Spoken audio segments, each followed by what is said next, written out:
welcome back to another episode of What Is That Guy On and Where Can I Score Some of It? No, actually, kidding.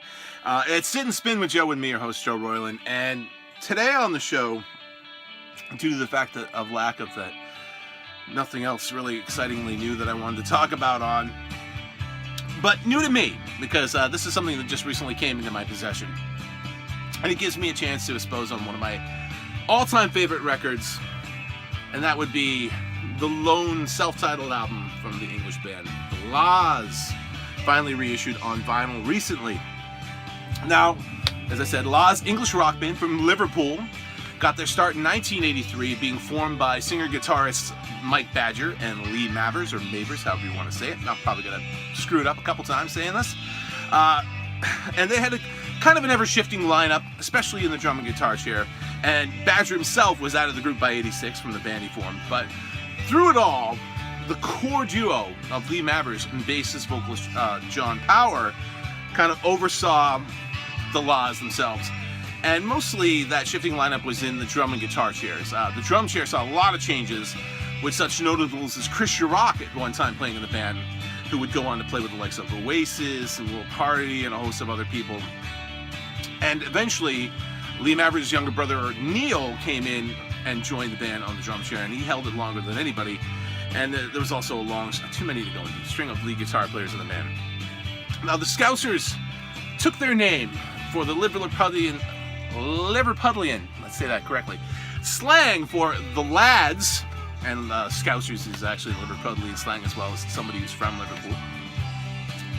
And they started off with an early acoustic skiffle bass sound, so it was very raw and rootsy.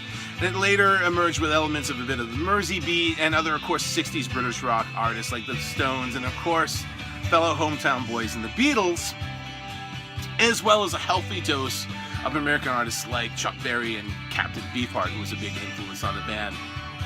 And over their time, by 1987, they eventually released their first single, Way Out, and that was followed in 88 by the song Hearing Right Now, There She Goes. More on that in a minute. But it was the song that introduced me to the band, and again, we'll talk more about that in a second. And eventually in 1987, the group signed with UK label Go Discs, and spent the next 3 years working with a number of noted producers, including the likes of John Porter, Galvin McKillop, Bob Andrews, John Leckie, Mike Hedges, before finally settling in with Steve Lillywhite to produce their debut album. But the thing was they were trying to find the elusive right sound for their debut, and again, we're going to get into more of that about in a minute too. And The La's was released in 1990 in the UK via Go Disc Records, and in the United States the following year, 1991, via London Records. And the first single from the US was There She Goes, which I heard and immediately said, I need to have this album. I want to know everything about this band. The record made it to number 30 in the UK, but only number 169 here in the States, but would still go on to become highly critically praised and extremely influential to the next wave of British rock bands, especially in the Britpop movement in the mid-90s. Artists like Oasis and Blur and the Charlatans and Travis, and even into the next decade with people like the Libertines, and as well as fellow Scousers in the Coral and the Zootons, very influenced by this record. But the kind of funny thing, when you go into a record that you love a lot and you kind of find out the story behind the album, sometimes it's not always what you think.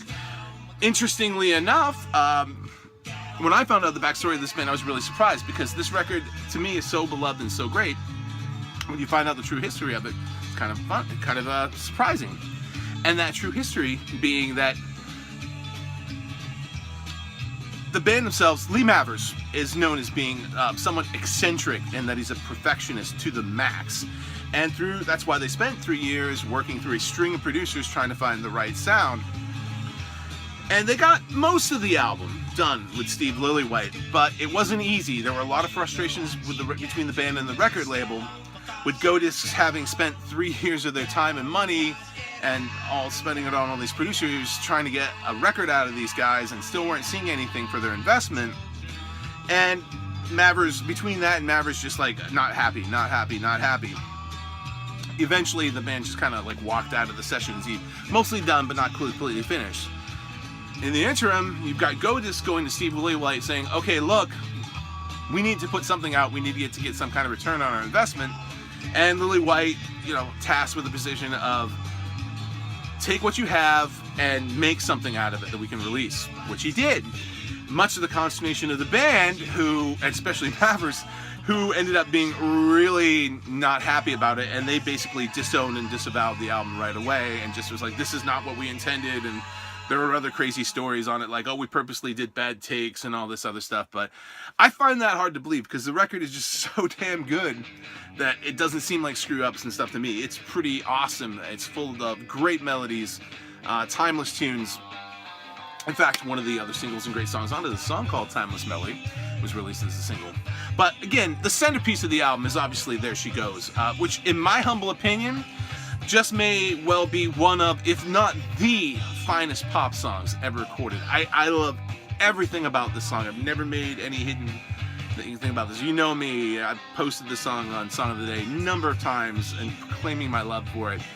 And it's just everything about it. The melody, the vocals, the harmonies, the production, the arrangements, little pieces of it all, like absolutely flawlessly perfect in my book. Absolutely love the song. It's the kind of song, if I'm in a bad mood, I could put it on and instantly make me feel happy. I never get tired of it. In fact, I'll often play it on repeat several times over, just listening to it and singing along with it. But this album isn't just that one song. There's lots of great stuff on it too. Like I said, the previously mentioned Timeless Melody, as well as Way Out, the other early single, also is on this record with its kind of dizzying, twirling melody. I really dig that a lot. I also like the bouncy Liberty Ship, which definitely has an old school 60s retro vibe to it. And Doldrums, which you just heard too, also great. The song Hearing Now, Feeling, was also released as a single and really great. And the album's lengthy closing cut, which is 3 times longer or more than most of the songs of the album, are under 3 minutes long. You can definitely hear how that song was an influence on Oasis. I hear a lot of them in it. But just kind of funny to think that the band, never really cared about this record. And the album has been reissued a couple times over the years with bonus tracks. There was a remastered version of it in the early 2000s with a few extra bonus tracks. In 2008, there was a super deluxe 3-disc version of the album, which actually features a full remix of the album by producer Mike Hedges in an attempt to try to get it closer to what the Mavericks originally intended. Actually never did get around to picking that up because it was only available through the UK and it was pretty expensive. Actually, it was more expensive than what I ended up paying for this record. But aside from some, demos and live tracks and stuff, they've released some of those songs on other albums, collections, and EPs and stuff. But this record is the only full studio output the band have ever done, and to me, still holds up as an absolutely classic album, essential to its era, and precursor of things that were going to come in the mid-90s from great British rock bands, and still holds up today. That's right. Now, in 1992, pretty much the band was done. A year after this record came out, Mavericks couldn't get it together with this perfectionism. The other members of the band were getting tired of it. He kind of reverted out of the music scene for a little while just because he was so frustrated with it. John Power from the band actually went on to form the equally excellent group Cast. This is their debut album, All Change, which came out in 1996. One of my equally great is The Laws. This was the only record the band ever had in the US. They released several more in the UK and still very much a going concern over there. And The Laws have reunited a few times over the years. They did kind of get back together again in the mid-90s before Cast came along. Also in 2005 and again in 2011. And they played some shows out, but still have yet to record any new music under the banner of The Laws. But luckily for you and me, this album is back in print again on vinyl, which is awesome because when the record first came out, I bought it on CD. I was all about CDs then. I'd kind of forgotten vinyl, and mainly, big reason for that too was because vinyl at the time this record came out in 91 was pretty much dead in the United States. It was the beginning of the end for vinyl a year before, and it was hard to find anything on vinyl, so I never did get around to picking it up. But now it's back in print, comes nicely repackaged, and original copies of this album sell for a princely sum, one I have not wanted to pay. And even this record is a little bit more than I would normally pay for a single album, but worth it. Again, like I said, nice Nice cover jacket, faithfully reproduced. Comes with a picture sleeve on the inside, all the lyrics on the back, and the other thing I was pretty psyched about, sky blue vinyl, although it looks a bit more like royal blue, but it's still cool. And also, if that wasn't good enough, download code too, so you can still have it for your digital devices to listen to. Not like I don't already, but it's still pretty cool.